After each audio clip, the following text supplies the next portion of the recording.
स्वागत है आपका अपने इस यूट्यूब चैनल राजधानी फैमिली में। मैं बिहारी सर लेकर आया हूँ वर्णिका क्लास 10th का माँ चैप्टर 3। तो आइए शुरू करते हैं। माँ मंगू को अस्पताल में क्यों नहीं भर्ती कराना चाहती थी, विचार करें। देखिएगा आंसर क्या है। माँ मंगू को अस्पताल में इसलिए भर्ती नहीं कराना चाहती थी क्योंकि वहाँ की व्यवस्था के कारण वो अस्पताल को गौशाला की उपमा देती थी और मंगू बिस्तर पे ही पखाना पेशाब कर देती थी तथा बिना खाना खिलाए हुआ खाती भी नहीं थी। उसकी माँ के मन में तरह तरह के सवाल उठते थे। वो सोचती थी कि अस्पताल वाले मेरी बेटी की अच्छी से देखभाल नहीं कर पाएंगे। इन्हीं कारणों से वह अपनी बेटी को अस्पताल में भर्ती नहीं करवाना चाहती थी। मंगू के प्रति माँ और परिवार के अन्य सदस्यों के व्यवहार में जो फ़र्क है उसे अपने शब्दों में लिखे। अगला क्वेश्चन है, देखिएगा इसका उत्तर क्या है। कहता है क्या, मंगू एक पागल लड़की थी जिसके प्रति उसकी माँ का प्यार बहुत ज़्यादा था, क्योंकि माँ के लिए उसकी संतान चाहे जैसी भी हो उसका प्यार सबके लिए समान होता है। ममता की मूर्ति माँ स्वयं अपना सुख छोड़कर अपने बच्चों में खोई रहती है। मंगू के अलावे उसकी माँ को 3 और संतानें थीं। मंगू अपने भाइयों के बेटों के साथ रहती थी और बच्चे अपनी दादी का प्यार पाना चाहते थे, परंतु वह सारा दिन मंगू की देख रेख में लगी रहती थी, जिसे देखकर उनकी बहुएं अपने सास से झगड़ा कर लेती थी और मंगू को अस्पताल में भर्ती करवाने के लिए बोलती थी। अगला क्वेश्चन देखिएगा, कह रहा है क्या, कुसुम के पागलपन में सुधार देख मंगू के प्रति माँ और परिवार और समाज की प्रतिक्रिया को अपने शब्दों में लिखें। देखिएगा उत्तर क्या है। कहता है क्या, कुसुम एक पढ़ने लिखने वाली लड़की थी। किसी कारण अचानक वह पागल की तरह व्यवहार करने लगी थी। कुसुम को अस्पताल में भर्ती की बात सुनकर मंगू की माँ सोचती थी कि अगर कुसुम की माँ जिंदा होती तो उसे अस्पताल में भर्ती ना होने देती। कुसुम अस्पताल में भर्ती हो गई और डॉक्टर की देख रेख में वह ठीक भी होने लगी। जब वह ठीक हो गई तो वह अपने घर लौट आई, जिसे देख और समाज के लोगों की बातों को सुनकर मंगू की माँ मंगू को अस्पताल में भर्ती करवाने को तैयार हो जाती है। अगला क्वेश्चन देखिएगा क्या कह रहा है। मंगू जिस अस्पताल में भर्ती की जाती है उस अस्पताल के कर्मचारी व्यवहार कुशल है या संवेदनशील, विचार करें। उत्तर है, जिस अस्पताल में मंगू भर्ती की जाती है उस अस्पताल के कर्मचारी संवेदनाशील है। उनका काम ही है मरीजों की सेवा करना और उनके साथ अच्छे व्यवहार करना। अस्पताल वाले चाहते हैं कि मंगू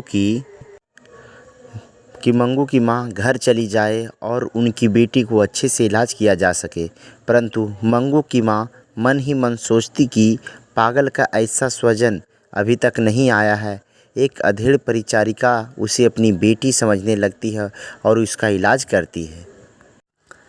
अगला क्वेश्चन क्या है, देखिए यहाँ छूटा हुआ है। कह रहा है क्या, माँ कहानी का सारांश प्रस्तुत करें। उत्तर में है बाबू, माँ कहानी पाठ के लेखक ईश्वर पेटलीकर जी हैं। इस कहानी में उन्होंने माँ की ममता का सजीवात्मक चित्रण किया है। जन्म से पागल और गूंगी बेटी को जिस तरह पाल पोस रही है वह अकथनीय है। अपनी सारी खुशियाँ उन्हें अपनी बेटी में ही दिखती है। मंगू के अलावा बेटा बेटी पोता पोती होते हुए भी वह पूरी तरह मंगू पर ही समर्पित है। यह देख इनकी बहुआं गुस्सा भी करती थी तथा मंगू को अस्पताल में भर्ती करवाने को बोलती थी, पर उनकी माँ मंगू को अस्पताल में भर्ती करवाने से डरती थी, क्योंकि उन्हें डर होता था कि अस्पताल के कर्मचारी इसकी सही से देखभाल नहीं कर सकते हैं। और माँ जो है अस्पताल को गौशाला का दर्जा भी देती थी, परंतु कुसुम की तबीयत ठीक होने पर और गांव के लोगों की बातों को सुनकर वह अपनी बेटी को भी अस्पताल में भर्ती करवाने के लिए राजी हो जाती है। अगला क्वेश्चन देखिएगा, कह रहा है क्या, कहानी के शीर्षक की सार्थकता पर विचार करें। उत्तर है, कोई भी कहानीकार किसी भी कहानी का शीर्षक उसमें वर्णित विषय वस्तु, मूल बिंदु और मुख्य उद्देश्यों को ध्यान में रखते हुए करता है। प्रस्तुत कहानी का शीर्षक माँ है। इस कहानी में माँ की ममता का चित्रण किया गया है। जन्म से पागल और गूंगी बेटी की सेवा तन मन से करती है। घर में बेटी बेटे बहू पोता पोती से उसका संबंध सही होते हुए भी सब उससे खुश ना थे, क्योंकि माँ का सारा ध्यान अपनी पागल बेटी के ऊपर है। वो समझते थे कि माँ पानी पागल बेटी के साथ खुद पागल हो गई है। जब कुसुम अचानक पागल हो गई थी और उसे अस्पताल में भर्ती कराया गया तो वह ठीक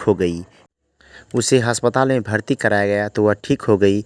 यह देख सभी मंगू को भी अस्पताल में भर्ती करवाना चाहते थे, परंतु माँ अपनी पागल बेटी को अस्पताल में भर्ती कराने से डरती थी।